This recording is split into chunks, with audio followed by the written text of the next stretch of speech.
Welcome to Lecture 2, Factors Influencing Foreign Policy. Introduction. In the last lecture, we examined the concept of foreign policy. We say that all countries have to relate with other countries in the international community for various reasons. In this lecture, we want to discuss the various factors that make countries to decide on particular course of actions in relation to other countries. Objectives. At the end of this lecture, we shall be able to explain the two basic influences on foreign policy, explain the impact of these influences on foreign policy. Domestic influences. There are two broad influences on foreign policy, domestic and external. Let us examine them. Domestic influences are activities and factors within a country that affect its foreign policy. External or international influences on foreign policy refer to all activities occurring beyond a country's border that structure the choices made by its officials. Domestic influences, as I mentioned to you earlier, there are many domestic factors that influence foreign policy decisions. Let us examine some of them. Historical influence. The foreign policy of a country is to a large extent the legacy of its history. Each country possesses an individuality of its own, which is the outcome of its historical and geographical configuration. The cultural and historical traditions go a long way in molding the foreign policy of a state. To a large extent, the approach of a nation to the foreign problems is determined by its traditional values and beliefs which have emerged on a period of history. Though the leadership can make modifications in these values and beliefs, yet it cannot go very far. Geographical features. The geopolitical location of a state is one of the external determinants on its foreign policy. It matters where on the globe a country is located. It matters whether the country has natural frontiers, that is, whether it is protected by oceans, high mountains, or deserts. It matters who one's neighbors are, and whether a given country is territorially large, populous, affluent, and well-governed. Geographical factors exercise a permanent and paramount influence on the foreign policy of a country. It may, however, be noted that when we speak of the impact of geography on the foreign policy of a country, we keep in mind the extent of its territory, its general configuration, the texture of the soil, climatic conditions, rainfall, waterways, location of the country vis-à-vis the other powers. Geographical location has exercised a great impact on the foreign policy of Britain. Similarly, USA could follow a policy of complete isolation, mainly because of her geographical location. The foreign policy of France has been determined by the presence of Germany on her border, while that of Nepal by its proximity to India and People's Republic of China. It has been contended by some of the theorists that the development of modern means of communication and the invention of sophisticated weaponry have rendered the importance of geographical factor obsolete. This view, however, cannot be fully subscribed to. Even today, the vast size of states like China and Russia renders the talk of their conquest problematic. In other words, in essence, these features that characterize a state will not only affect the socio-economic development within the country, it will also determine its needs in relation to other countries, as well as its access to other countries of the world. Population. The human force constitutes another determinant of foreign policy. The strength of a nation depends upon the quality and quantity of its human factors. The enormous population of China enabled it to pursue a forceful foreign policy. On the other hand, the falling birth rate in France compelled her to tow a weak foreign policy during the interwar period. Qualitatively, the population should be healthy, educated, and prosperous. It should also possess technical know-how. It is, however, to be noted that the population of a country has to be evaluated in relation to its other attributes. If the resources of a country are not sufficient to meet the requirements of the large population, the latter may pose a serious challenge to the very existence of the state. but if there are sufficient resources to meet the requirements of a large population, then it certainly adds to the power of the state, as this may enable it to mold its foreign policy accordingly. Instances from USA and the defunct Soviet Union's history can be quoted to substantiate this point. On the other side, if the state possesses sufficient natural resources but less population, then it may not be able to assert it. The example of Canada can be quoted in this respect. Canada has been pursuing a liberal immigration policy to overcome this deficiency. Natural resources. The natural resources of a country also profoundly influence the determination of a foreign policy. The national resources, apart from minerals, gas and water resources, also include food grain. During the present century, food has tended to be an important factor in the determination of a country's foreign policy. It is said that during the Second World War, the foreign and military policy of Germany was to a large extent determined by her limited food reserves. She resorted to massive action because she was to win a quick victory in view of the danger of starvation faced by the German army. In the post-World War II, oil diplomacy in the Middle East has greatly determined foreign policy not only of the states of the region, but also of the entire world. The attitude of the superpowers during the Cold War towards the region of the Middle East, in particular, was to a large extent dictated by their desire to control the oil. We can see that the natural resources and raw material exercise considerable influence upon the foreign policy of a country. In the absence of a sound industrial complex, they can make a state vulnerable to foreign intervention, but with their domestic consumption and indigenous inputs, they can be a real boon for any country. In such a case, the state would pursue its foreign policy more confidently and assertively. Economic development. The level of economic development attained by a country has deep impact on the foreign policy of the state. One of the middle-range objectives of the foreign policy of a state is to expand, diversify, and strengthen its economic relations with the external world. An increased economic activity warrants that the surplus goods, raw material, and services of the country have markets outside the country, and that the state may ensure the procurement of the needed products, raw material, and services at economical rates. Pakistan and India are energy deficient courtiers.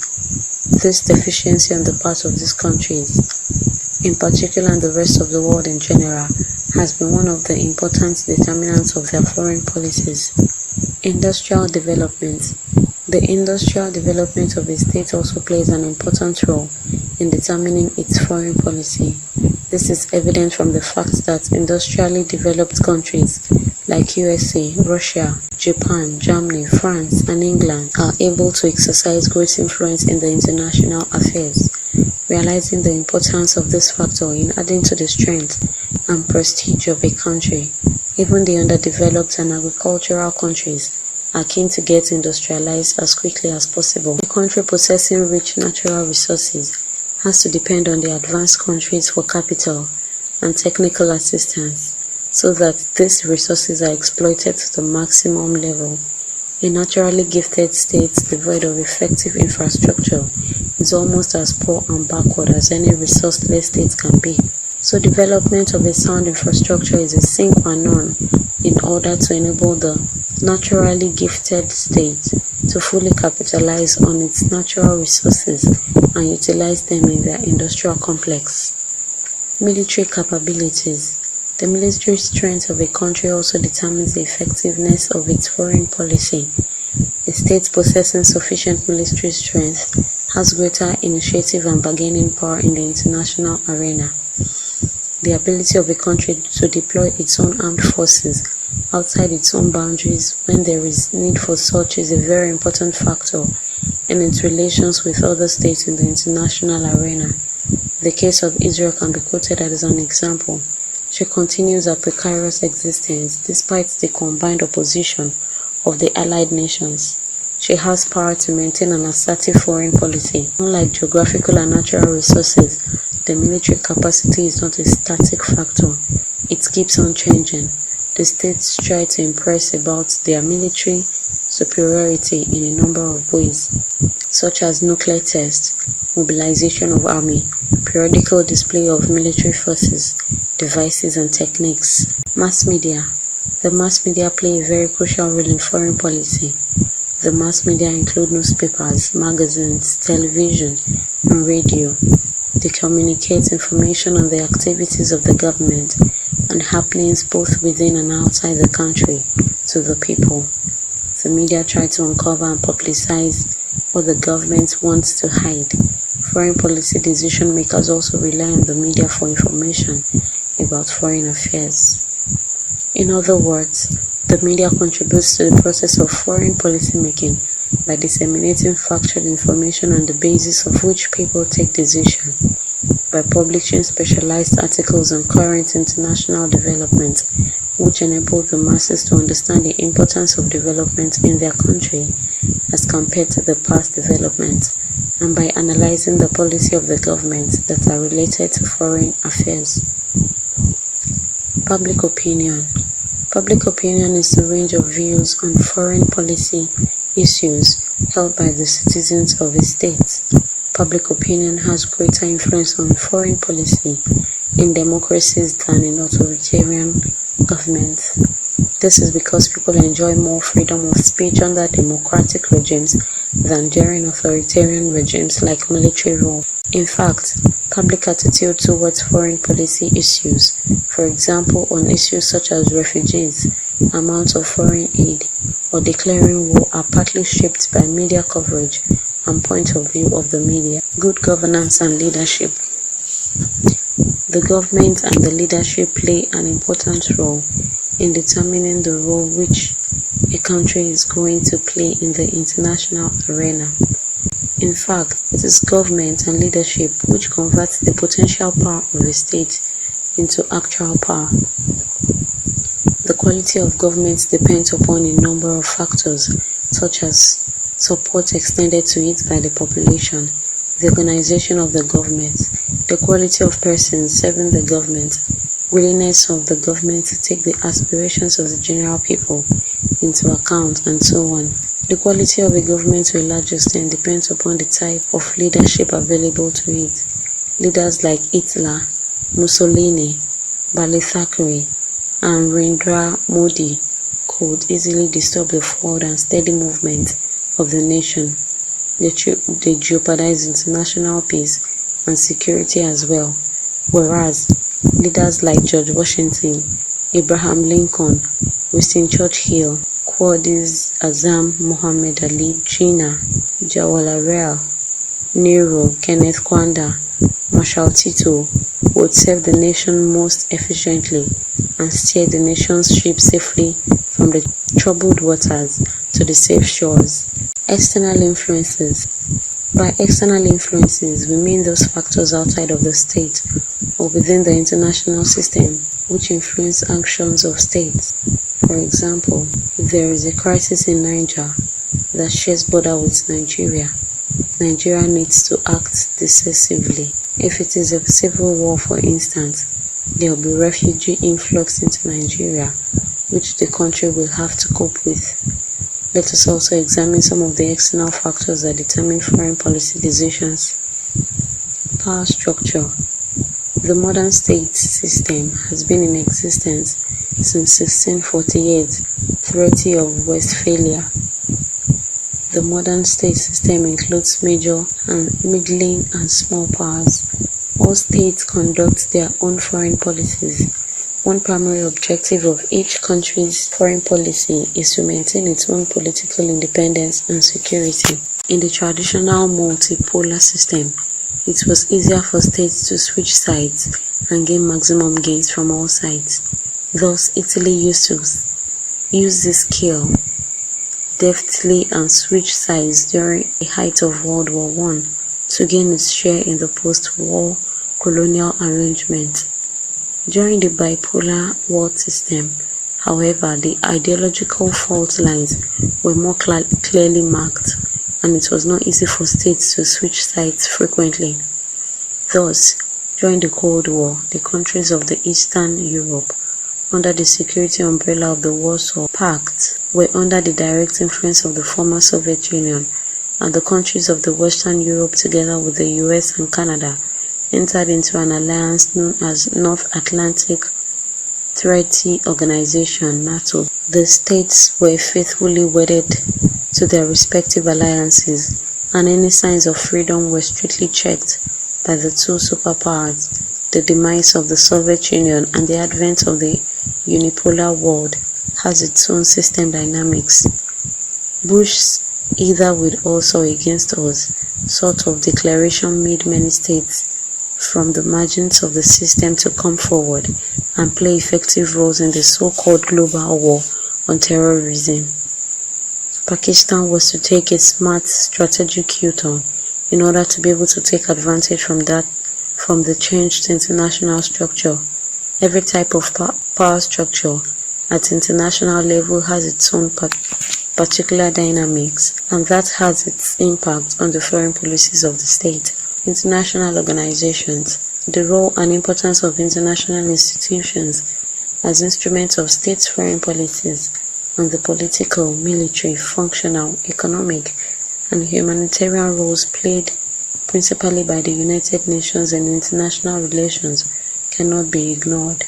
These international organizations, to varying degrees, serve as modifiers of state behavior and as independent actors in their own right. They have profound impact on the determination of the foreign policy of a state. No state can decide and conduct its policy arbitrarily to the detriment of other states. UN and other multilateral forums come to the rescue of the aggressed state. Usually sanctions are imposed, which in some cases become very effective provided the international community imposes them sincerely. Reaction of other states.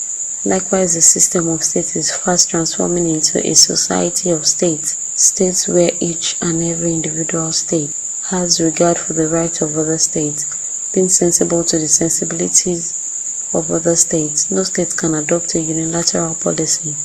It has to take into account and accommodate, if possible, the interests of the other stakeholders as well. India and the US have to take stock of Pakistani interests in Afghanistan. They are also cognizant of the fact that no plan for Afghanistan can work until and unless Pakistan is taken aboard in this regard. In 1939, Hitler embarked upon the course of aggression vis-à-vis Poland and didn't assess and anticipate British reaction to such a misadventure. This led to disastrous consequences for Germany and the global system generally speaking. Pakistan, though not fully comfortable with being a willing partner in the global war on terror, has to be committed to the same owing to international concerns and being apprehensive of international backlash. World public opinion. Similarly, the state, while formulating its foreign policy, has to take into account the world public opinion is more effective when it is supported by the domestic public opinion of the given state. Israel usually flouts in agreements and canons of international law with the least regard for them, but in the process it has lost international goodwill. Power is not about military hardware or nukes and ammunitions. Its equally important component is a state's prestige, known as soft power. It is well known that the US administration was made to effect changes in its Vietnam policy, largely due to hostile world public opinion. Alliances concluded by various states also influence their foreign policy. The state parties to the alliances have to respond to the requests and demands of their allies and partners, refrain from formulating policies or taking actions which are offensive to the alliance partners. During the decade of 50s, when Pakistan was known as the most allied ally of the United States, Pakistan had to exercise its vote against the People's Republic of China, blocking its entry into the World Forum. China, on its part, did understand Pakistan's compulsions and didn't entertain any ill will against Pakistan during the height of Cold War. Neither the member of the Warsaw Pact, nor those of NATO could pursue any independent foreign policy. International law can be simply defined as the rules that govern the conduct of states in their relations with one another. These rules are considered to be authoritative or binding on the states of the international system. However, international law is based on the consent of states, and its enforcement is based on good faith. As you are aware, there is no universal law enforcement agency like we have the police within the individual states. In other words, despite the fact that there is absence of international enforcement agencies, international law still plays a vital role in the maintenance of peace and order in the international community. Treaties. Evans and Newham define a treaty as a written contract or agreement between two or more parties which is considered binding in international law. Treaties are therefore agreements between states and international organizations, or between international organizations. They spell out privileges and obligations in their relations among each other. Treaties may be between a few as two states, or as many as the entire number of states in the world. Treaties can be bilateral, multilateral, regional, and global. A bilateral treaty is an agreement between two parties, while multilateral treaties are agreements signed by more than two states. A treaty is based on consent. Such consent may be expressed by one of the accepted methods: signature, ratification, accession, etc. Once a treaty has entered into force, it is binding on the parties to it. In other words, treaties are entered into freely by the consenting parties. It is within the discretion of each state to participate in the negotiation of or to sign or ratify any international treaty. Treaties are referred to by different names, including convention, agreement, pact, protocol, charter, statute, covenant, engagement, accord, exchange of notes, modus vivendi, and memorandum of understanding. There are thousands of treaties. Some of the most important are the Charter of the United Nations, the International Covenant on Civil and Political Rights, and the Charter of the European Union. These treaties serve as constraints on the actions of the parties involved, thereby shaping their foreign policies. Individuals are non-state actors. Many individuals, both within a country and from other countries, are able to influence foreign policy. For example, notable leaders in the former President of South Africa, Nelson Mandela, former Nigeria's President, Olusegun Obasanjo, and America's President, Barack Obama, have a great influence on many actions and activities in the international arena. They have the ability to influence the direction a foreign policy of a state can go. Also, non-state actors, including significant non-governmental organizations like Amnesty International, Human Rights Watch, can influence the direction of a state's foreign policy. Other non-state actors that can influence foreign policy include international criminals, smugglers, drug and human traffickers, terrorists, and so on. The state government is compelled to put adequate measures in place by formulating policies that will see to the eradication of such cross-border activities. It is clear from the above discussion that foreign policy of a country is determined by a number of factors. As most of these factors are of changing nature, so with their evolution or transformation, foreign policies of countries also keep on changing. In addition to these factors, certain developments at the international level, such as development of thermonuclear technology, onset of Cold War, and military alliances, elimination of colonialism, exercised profound influence on the foreign policies of different countries. The creation of United Nations has also left a mark on the foreign policies of different countries. The end of Cold War influenced the states in every region of the world to modify their foreign policies in accordance with the changing dynamics of the world. In short, it can be said that apart from the national determinants of foreign policy, international environment also plays an important role in the formulation and orientation of the foreign policy of a state. Summary.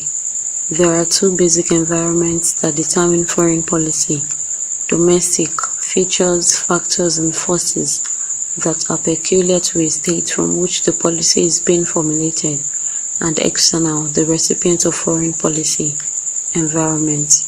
There are two basic influences on foreign policy: domestic influences, geographical features, population, type of political system, economic development, military capabilities, mass media, public opinion, interest groups, and external influences. External influences will mean those factors outside of the state or within the international system which influence actions of states. Some of the external determinants of foreign policy decisions include international law, international organizations, treaties, actions of other countries, individuals, and non-state actors. End of lecture 2. Thanks for listening.